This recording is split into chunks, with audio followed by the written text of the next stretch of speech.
I'm going to present to you some highlights of some ongoing work that I'm working on with some colleagues at Cal Poly, and it's in collaboration with economists at the USDA Economic Research Service. I'll present the usual disclaimer because we're using proprietary household level scanner data on loan from USDA.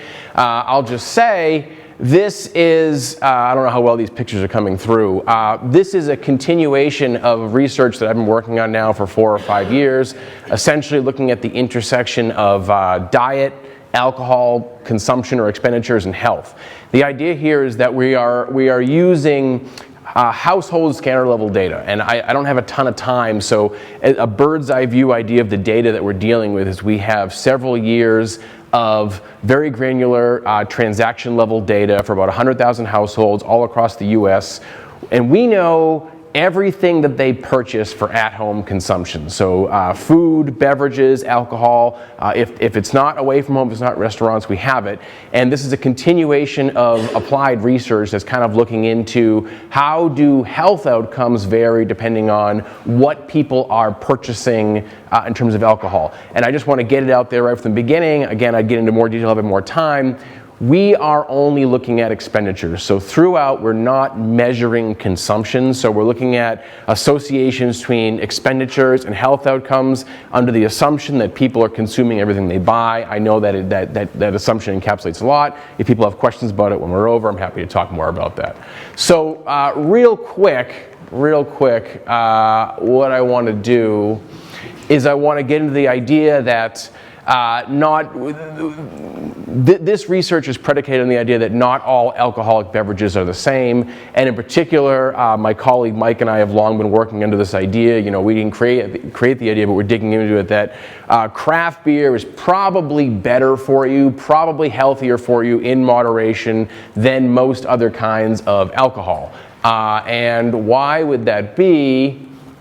The idea, and there's plenty of scientific lab rat stuff that backs this up, but there's the idea that craft beer has a number of qualities that a lot of other alcoholic beverages don't. So a lot of people here are wine people. Everyone knows, it's been known since the 70s that wine, especially red wine, is probably good for you, right? It has resveratrol, whatever it's called. But craft beer has its own healthy properties, and craft beer has been shown over time to be, it has this compound called xanthohumol that's cancer protective, and it has silicon that's good for your bones, it's high in B vitamins, it has fiber. There's all these reasons to suspect that craft beer might be better for you. So the whole idea behind this research, I know I'm going fast, is that my colleagues and I had this idea that light beer, which is often marketed as being the healthier choice, right? I opened up, I didn't spend much time on it, but you see these ads of people hiking the Colorado Rockies and then drinking a Coors Light, right?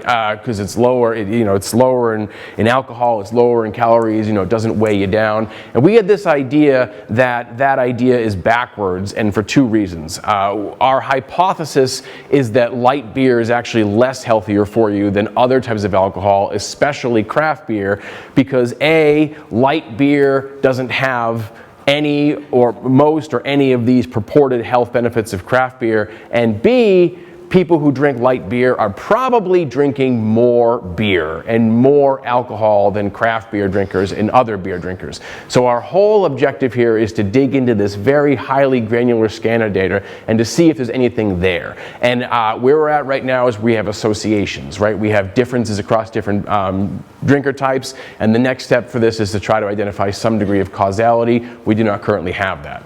So, that's where we're at right here, and most of the work that we've done so far is what you see here, right? We've gone through the data and we've managed to classify drinkers according to their alcohol expenditures. And we did it a couple different ways, but in the interest of time, the results I'll show you today pertain to us taking every household in this data set and putting them into one of 13 buckets, okay? And those buckets, that's the data, are here.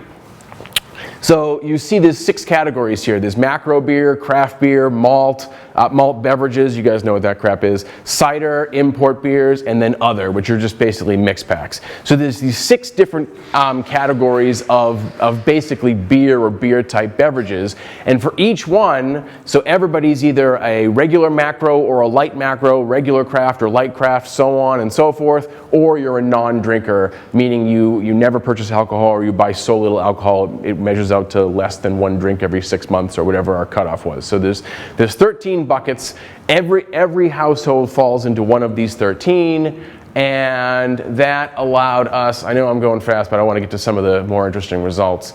That allowed us to run an ANOVA to look at potentially significant differences across different drinker types. So we ran this one-way ANOVA looking for differences across all these different variables of interest, and we ran it with and without a block effect for whether or not these adults reported exercising. And I just want to highlight, in the interest of time, what I thought were some of the key results here. Okay, so here what we have is light macro versus regular craft, right? This is one of the key pairings that I think are worth looking at. And so what I want to show you here, if I have a pointer here, you can see I'm going to only focus on the statistically significant results. So if we compare light macro, that's your Bud Light and your Coors Light and your Miller Lite drinkers, versus your regular craft, snobby, brewery drinkers, right? You can see that in the data set, the way we cut across the significant differences, the light beer drinkers are heavier, more likely to have high blood pressure, more likely to eat fast food, less likely to report that they feel healthy for their age, less likely to indicate that exercise is important, less likely to read nutritional labels, less likely to, I don't know why that says add, it should be interested in healthy foods. This right here comes directly from, this is a whole other set of papers that we're working on, but this right here is actually the share of their total expenditures that go towards fruits and vegetables. Really fun, quick fact. USDA says that in order to meet the dietary guidelines for Americans, you're supposed to spend 49% of your food dollar on fruits and vegetables. The average American spends about 8.5% of their grocery dollars on fruits and vegetables. But, here we see that light beer drinkers, the Bud Light drinkers of the world, are spending significantly less of their grocery dollar on fruits and vegetables compared to the regular crafts. So, and then in line with what we expected, these light beer drinkers, they spend more on alcohol per year and they simply drink more alcohol per year. And I don't want to, I'm almost out of time, but I want to show you that a lot of these associations, while weaker, hold up even comparing Bud Light drinkers versus Bud heavy drinkers. Okay, so a lot of these associations still hold up, right? In that the light drinkers are more likely to have high blood pressure, more likely to eat fast food. They spend more on alcohol, they drink more alcohol. A lot of it holds up. So I'm just about out of time. The main conclusions I show you, which is that, again, right now this is an exploratory analysis. We have a lot of work left to do in terms of putting this into a regression framework and trying to identify causality, and there's still actually a whole bunch of data we haven't had a chance to play around with yet. However, our current suspicions are thus far being confirmed.